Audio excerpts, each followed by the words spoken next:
Di sini saya akan menjelaskan sedikit tentang triase.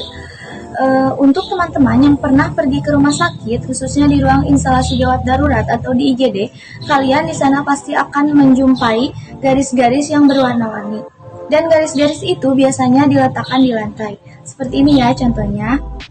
Nah, apa sih sebenarnya triase itu?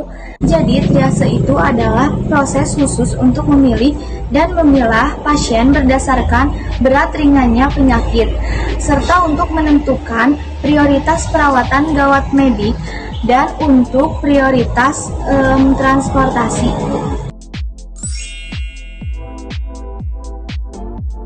Triase adalah agar dapat menangani korban atau pasien dengan cepat, cermat, dan tepat sesuai dengan sumber daya yang ada.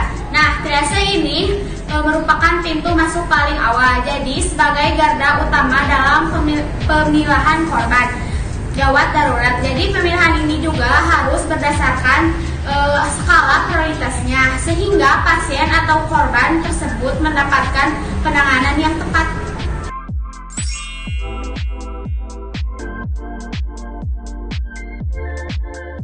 Di sini saya akan menjelaskan tentang macam-macam warna garis triase.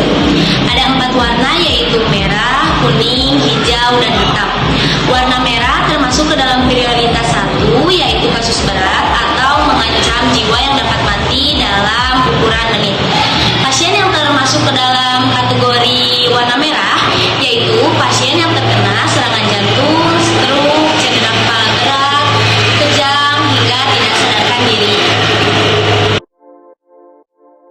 Di sini saya akan menjelaskan warna garis kuning. Warna garis kuning termasuk ke dalam prioritas 2, yaitu kasus sedang atau potensial mengancam jiwa dalam ukuran jam. Warna garis kuning yaitu untuk pasien yang gawat darurat tapi tidak gawat, di mana pelayanannya bisa ditunda, tapi tingkat kesakitan ada standarnya. Tingkat kesakitannya sedang, tidak dalam kondisi kritis. Contoh pasien yang termasuk ke dalam kategori warna garis kuning adalah pasien yang patah tulang, pasien luka bakar terbatas sekitar kurang 30%, pasien mual muntah, dan pasien vertigo. Garis hijau biasanya untuk pasien yang tidak gawat dan juga tidak darurat atau fast emergency. Pasien tersebut masih bisa berjalan kaki dan juga masih bisa mengobrol. Biasanya memiliki gejala seperti infeksi virus dan demam. Pasien corona juga termasuk ke dalam kategori garis hijau. Garis hitam ini digunakan untuk pasien yang meninggal di tempat atau tiba mati.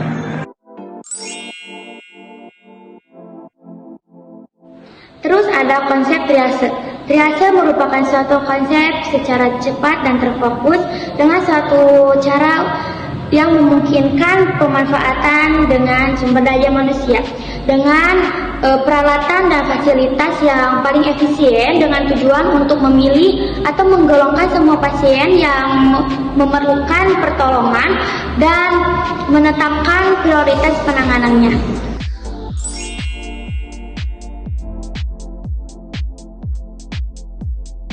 Pada saat pasien datang ke IGD, petugas kesehatan akan melakukan penilaian awal. Penilaian ini disebut juga primary survey.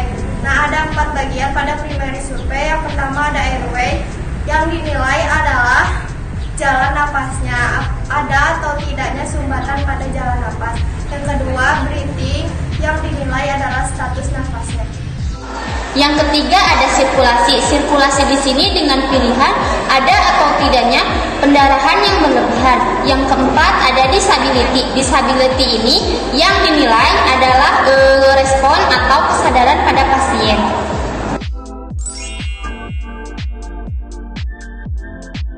Saya akan menjelaskan tentang kesimpulan.